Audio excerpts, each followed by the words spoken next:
Setaraf dengan menggigit tangan pada zaman sekarang ialah seperti seseorang ketuk dahi sendiri atau pegang kepala mereka seperti, "Ya Allah, apa yang berlaku? Apa dah jadi pada kereta saya ni? Apa dah jadi pada rumah itu? Apa dah jadi dengan pekerjaan saya?"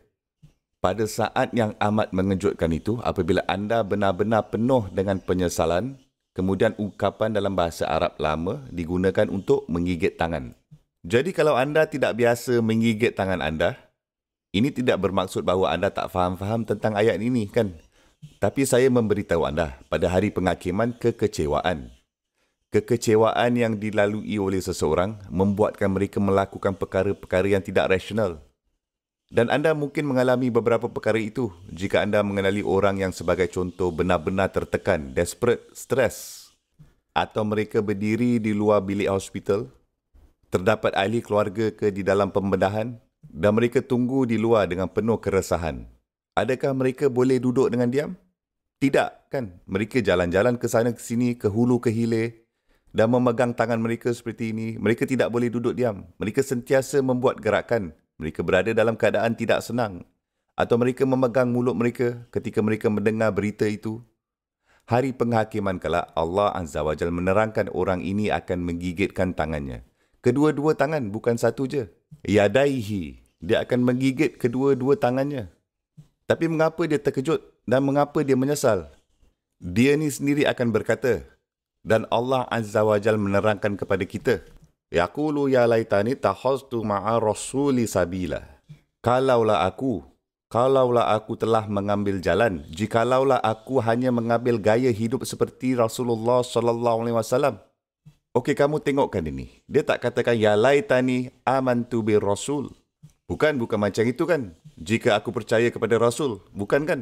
Sebaliknya ayat itu mengatakan kalaulah aku telah mengambil jalan bersama dengan Rasul sallallahu alaihi wasallam.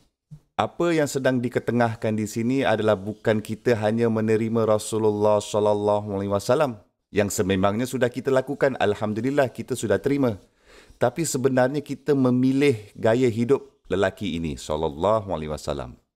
Kita mengambil tabiatnya, tingkah lakunya, wataknya, cara beliau bersyukur, cara beliau baik kepada orang, cara beliau tersenyum kepada orang lain, cara beliau berurusan dengan orang lain dalam perniagaan, cara beliau berurusan dengan orang bukan Islam, cara dia berurusan dengan Muslim, cara dia berurusan dengan orang-orang tua, cara dia berurusan dengan orang-orang muda, cara dia berurusan dengan isteri-isteri, cara dia berurusan dengan rakan-rakan.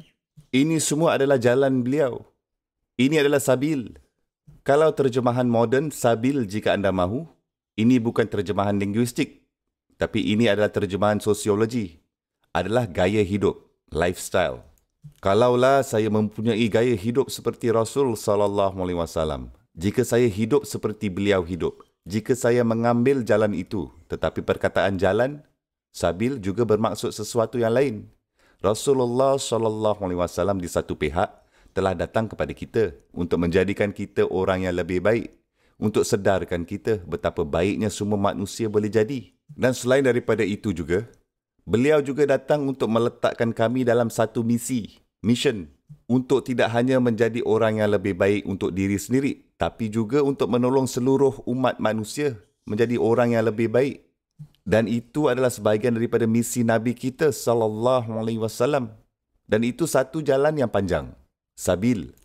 Jadi bukan sahaja anda mengubahkan diri anda. Sekarang anda sudah kenal pasti kerana perubahan itu dalam diri anda dengan misi itu, dan anda ingin berkongsikan kebaikan itu dengan seluruh umat manusia. Subhanallah.